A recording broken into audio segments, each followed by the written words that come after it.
اعوذ باللہ من الشیطان الرجیم۔ سورۃ النساء مدنیہ، آیات 151 تا 155، اردو ترجمہ۔ بسم اللہ الرحمن الرحیم۔ اللہ کے نام سے شروع کرتی ہوں جو بہت مہربان اور نہایت رحم کرنے والا ہے۔ اولئک ھم الکافرون حقا وَأَعْتَدْنَا لِلْكَافِرِينَ عَذَابًا مُّهِينًا۔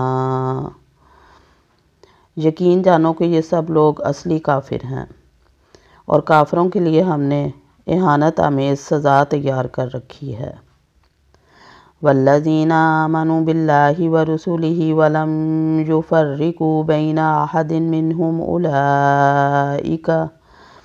أُولَئِكَ سَوْفَ يُؤْتِيهِمْ أُجُورَهُمْ وَكَانَ اللَّهُ غَفُورًا رَحِيمًا۔ اور جو لوگ اللہ پر اور اس کے تمام پیغمبروں پر ایمان لاتے ہیں اور ان میں سے کسی میں فرق نہیں کرتے، یہ ہیں جنہیں اللہ ان کا پورا ثواب دے گا، اور اللہ بڑی مغفرت والا، بڑی رحمت والا ہے۔ یسألک اہل الکتاب ان تنزل علیہم کتابا من السماء فقد سألوا موسى أكبر من ذلك فقالوا أرنا الله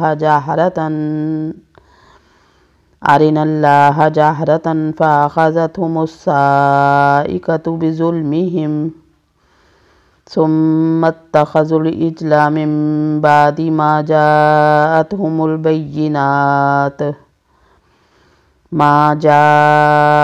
البينات فعفونا عن ذلك وآتينا موسى سلطانا مبينا۔ آپ سے یہ اہل کتاب درخواست کرتے ہیں کہ آپ ان کے پاس کوئی آسمانی کتاب لائیں۔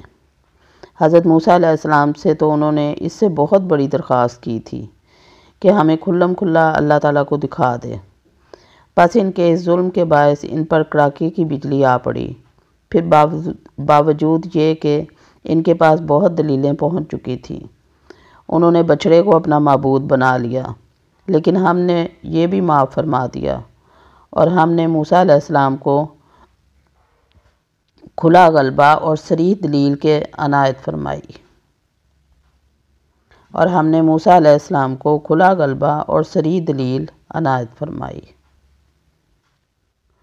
وَرَفَعْنَا فَوْقَهُمُ الطُّورَ بِمِيثَاقِهِمْ وَقُلْنَا لَهُمُ ادْخُلُوا الْبَابَ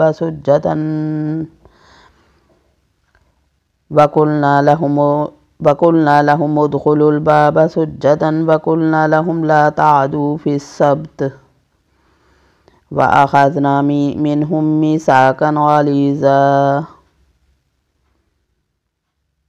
اور ان کا کال لینے کے لیے ہم نے ان کے سروں پر طور پہاڑ لا کھڑا کیا، اور انہیں حکم دیا کہ سجدہ کرتے ہوئے دروازے میں جاؤ، اور یہ بھی فرمایا کہ ہفتہ کے دن میں تجاوز نہ کرنا، اور ہم نے ان سے سخت قول و قرار لیے۔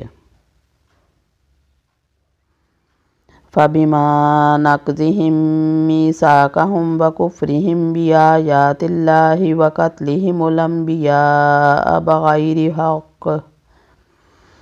بِغَيْرِ حَقٍّ وَقَوْلِهِمْ قُلُوبُنَا غُلْفٌ بَلْ طَبَعَ اللَّهُ عَلَيْهَا بِكُفْرِهِمْ فَلَا يُؤْمِنُونَ إِلَّا قَلِيلًا۔ یہ سزا تھی بسبب ان کی عہد شکنی کے اور احکام الہی کے ساتھ کفر کرنے کے، اور اللہ کے نبیوں کو ناحق قتل کر ڈالنے کے، اور اس سبب سے کہ یوں کہتے ہیں کہ ہمارے دلوں پر غلاف ہے، حالانکہ دراصل ان کے کفر کی وجہ سے ان کے دلوں پر اللہ تعالیٰ نے مہر لگا دی ہے، اس لیے یہ قدر قلیل ہی ایمان لاتے ہیں۔ صدق اللہ العظیم۔